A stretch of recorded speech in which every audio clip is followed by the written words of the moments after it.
Les jours du sabbat. Je voudrais vous partager un extrait du livre le pape Benoît XVI, Jésus de Nazareth, où justement, en citant un savant juif, il va nous aider à approfondir le sens pour Israël du sabbat, qui peut nous aider également à mieux comprendre aussi la place du repos, la place du jour consacré au Seigneur. Alors, il va citer donc cet savant juif, le pape Benoît XVI. Il est temps de s'arrêter un instant afin de voir ce que le sabbat signifiait pour Israël et ainsi de comprendre les enjeux de cette querelle.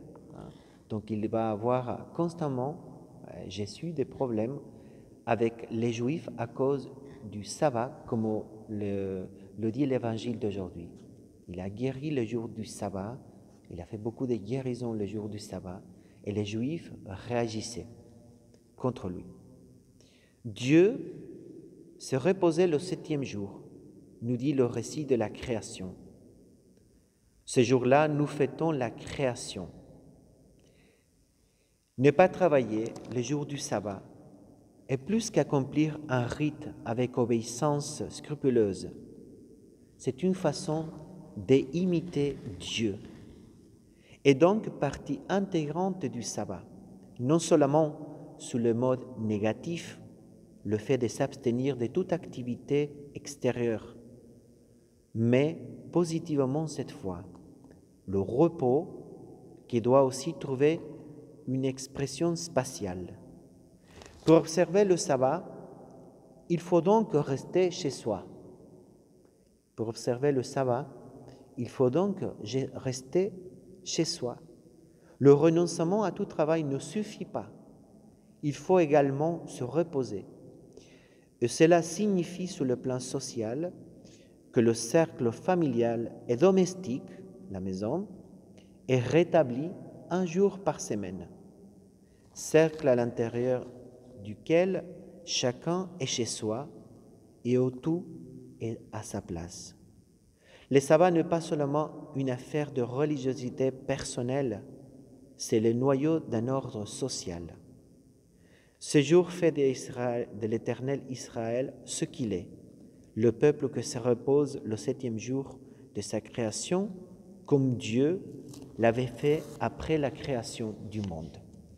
Et en citant ces mêmes savants juifs, qui va faire une conclusion, parce que c'est toute l'histoire entre cette polémique entre Jésus et les Juifs. Est-ce que Jésus c'est un libéral qui rejette le sabbat ou pas? Il va dire que le Fils de l'homme, donc Jésus-Christ, est vraiment maître du sabbat, car le Fils de l'homme est désormais le sabbat d'Israël. Et c'est ainsi que nous agissons comme Dieu. Alors, le pape donc cite cet juif savant pour nous expliquer donc qu'il y a un aspect négatif dans le sabbat, c'est arrêter à toute activité. Mais la deuxième dimension qui est très importante pour nous dans ces temps surtout, c'est de rétablir nos relations à la maison, vivre à la maison, rester chez nous, comme Dieu.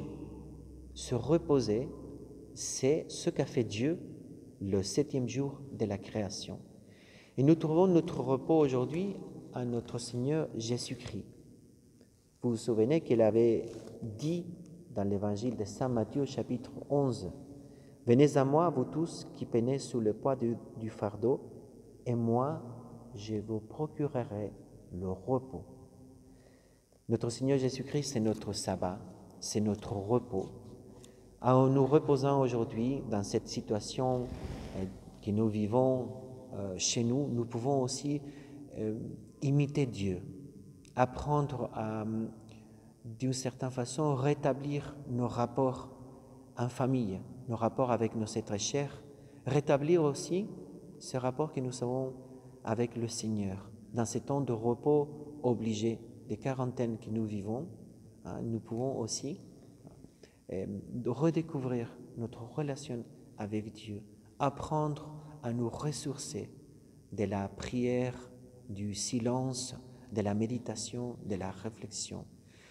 Et demain, nous allons fêter la solennité de l'Annonciation de notre Seigneur Jésus-Christ, l'incarnation du Fils de Dieu qui devient homme. Je vous invite demain à 10h30 à vivre ces moments spirituellement unis à la Sainte Messe, à l'Eucharistie, qui va être transmis par, seulement on aura le son, on n'aura pas malheureusement l'image, mais je vous invite vraiment à vivre ces moments dans la grâce de ce confinement pour apprendre aussi à être plus près de Dieu et aussi plus près de nos êtres chers. Au nom du Père et du Fils et du Saint-Esprit. Amen.